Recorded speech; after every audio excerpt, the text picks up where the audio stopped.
പ്രധാനപ്പെട്ട ഒരു വാർത്തയിലേക്ക് കൂടി പോകുമ്പോൾ അരിക്കൊമ്പനെ കുറിച്ച് ഒന്നും പറയേണ്ടതില്ല, ഹർജിയിൽ 25,000 രൂപ പിഴയിട്ട സുപ്രീം കോടതി. വിമർശനം: എല്ലാ രണ്ടാഴ്ചകളിലും അരിക്കൊമ്പന് വേണ്ടി പൊതുതാൽപര്യ ഹർജി വരുന്നുവെന്ന സാഹചര്യത്തിൽ. വിവരങ്ങളുമായി ജോൺ ലോറൻസ് ചേരുകയാണ്. ലോറൻസ്, എന്തൊക്കെയാണ് സുപ്രീം കോടതി ഇപ്പോൾ പറഞ്ഞിട്ടുള്ളത്? സുപ്രീം കോടതി പറഞ്ഞൊരു കാര്യം ഇങ്ങനെയാണ്, അതായത് എല്ലാ രണ്ടാഴ്ച കൂടുമ്പോഴും അരിക്കൊമ്പന് വേണ്ടി പൊതുതാൽപര്യ ഹർജി വരുന്നു എന്നുള്ളതാണ്. ഭദ്ര, ഈ അരിക്കൊമ്പൻ എന്ന കാട്ടാനയ്ക്ക് വേണ്ടി കണ്ണീരൊഴുക്കി നടക്കുന്ന ചില പരിസ്ഥിതി സംഘടനകൾക്ക് അവസാനം സുപ്രീം കോടതിയിൽ നിന്ന് പണി കിട്ടിയിരിക്കുന്നു എന്നാണ് ഇപ്പോൾ നമുക്ക് മനസ്സിലാക്കേണ്ടത്. അരിക്കൊമ്പനെ മയക്കുവെടി വയ്ക്കരുത്, അല്ലെങ്കിൽ അരിക്കൊമ്പനെ പിടിച്ച് ചിന്നക്കനാലിലേക്ക് തന്നെ തിരികെ കൊണ്ടുവരണം എന്നൊക്കെ ആവശ്യപ്പെട്ടുകൊണ്ട് പലവിധത്തിലുള്ള ഹർജികളുമായിട്ട് ഈ കേരള ഹൈക്കോടതിയിലും തമിഴ്നാട്ടിലെ മദ്രാസ് ഹൈക്കോടതിയിലുമൊക്കെ കറങ്ങിത്തിരിഞ്ഞ് നടന്ന സംഘങ്ങൾ ഒടുവിൽ സുപ്രീം കോടതിയിലെത്തി അവിടുന്ന് പണി വാങ്ങിയിരിക്കുന്നു എന്നാണ് നമുക്ക് മനസ്സിലാക്കേണ്ടത്. ഹർജിക്കാരന് സുപ്രീം കോടതി 25,000 രൂപ പിഴയിട്ടിരിക്കുന്നു.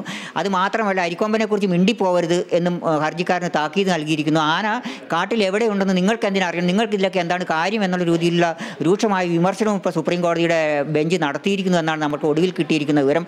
ഈ അരിക്കൊമ്പനെ മയക്കുവെടി വയ്ക്കരുത്, വീണ്ടും അരിക്കൊമ്പനെ ഇപ്പോൾ 2 വട്ടം വെടിവെച്ചു, ഇനി 3-മതും വെടിവെക്കാൻ നിർദ്ദേശം നൽകരുതെന്ന് ആവശ്യപ്പെട്ട് walking eye foundation four animal advocacy എന്ന സംഘടനയാണ് സുപ്രീം കോടതിയെ സമീപിച്ചത്. എന്നിരുന്നാലും ഇതിൽ തമിഴ്നാട് സർക്കാരിൻ്റെ വിശദീകരണം കോടതി വിശദമായി കേട്ടു. ആന ആരോഗ്യവാനാണെന്നും കളക്കാട് കടുവാ സങ്കേതത്തിൽ ആന സുരക്ഷിതമായി ഉണ്ടെന്നും ആന സഞ്ചരിക്കുന്നുണ്ടെന്നും ആന തീറ്റ എടുക്കുന്നുണ്ടെന്നും ആനയ്ക്ക് ചെറിയ പരിക്കുകളൊക്കെ മുമ്പുണ്ടായിരുന്നു, അതൊക്കെ തന്നെ ഭേദമായിട്ടുണ്ട്. ആന ഇപ്പോൾ പൂർണ്ണ ആരോഗ്യവാനാണ്, ആനയെക്കൊണ്ട് പ്രശ്നങ്ങളൊന്നുമില്ല, ആന സ്വന്തമായി തീറ്റയൊക്കെ എടുത്ത് വിഹരിക്കുകയാണ്, ആനയെക്കൊണ്ട് പ്രശ്നങ്ങളൊന്നുമില്ല എന്നുള്ള ഒരു നിലപാട് തമിഴ്നാട് സർക്കാർ അറിയിച്ചതോടുകൂടിയാണ് ഈ കോടതി ഹർജിക്കാർക്കെതിരെ തിരിഞ്ഞിരിക്കുന്നത്. 25,000 രൂപ പിഴയടയ്ക്കാൻ കോടതി ഉത്തരവിട്ടിരിക്കുകയാണ്. ഭദ്ര. ശരി, ജോൺ ലോറൻസ്, വ്യക്തമാണ്. അരിക്കൊമ്പൻ വിഷയം സുപ്രീം കോടതി വലിയ രീതിയിലുള്ള രൂക്ഷ വിമർശനമാണ് ഇപ്പോൾ ഉന്നയിച്ചിരിക്കുന്നത്.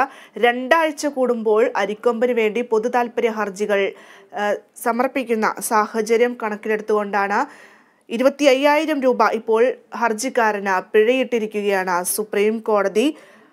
ആന കാട്ടിൽ എവിടെയുണ്ട് എന്ന് നിങ്ങൾ അറിയേണ്ട കാര്യമില്ല എന്നുള്ളൊരു രൂക്ഷ വിമർശനം കൂടി ഉന്നയിക്കുന്നുണ്ട്. അരിക്കൊമ്പൻ ആരോഗ്യവാനാണ് എന്നുള്ളൊരു കാര്യം കൂടിയുണ്ട്. അതേസമയം അരിക്കൊമ്പൻ്റെ ആരോഗ്യസ്ഥിതിയും അതുപോലെ മയക്കുമരുന്ന് വയ്ക്കരുത് തുടങ്ങിയ കാര്യങ്ങളൊക്കെ ഉന്നയിച്ചുകൊണ്ട് കേരളത്തിൽ നിന്നടക്കം നിരവധി ഹർജികളാണ് മദ്രാസ് ഹൈക്കോടതിയും കേരള ഹൈക്കോടതിയും ഒക്കെ സുപ്രീം കോടതിയും ഒക്കെ ബന്ധപ്പെട്ട് പോയിക്കൊണ്ടിരുന്നത്. ഈ ഒരു പശ്ചാത്തലത്തിലാണ് സുപ്രീം കോടതിയുടെ വളരെ നിർണായകമായ ഒരു ഇടപെടൽ ഇപ്പോൾ ഉണ്ടായിരിക്കുന്നത്. വിവരങ്ങൾ നൽകുകയായിരുന്നു ലോറൻസ്.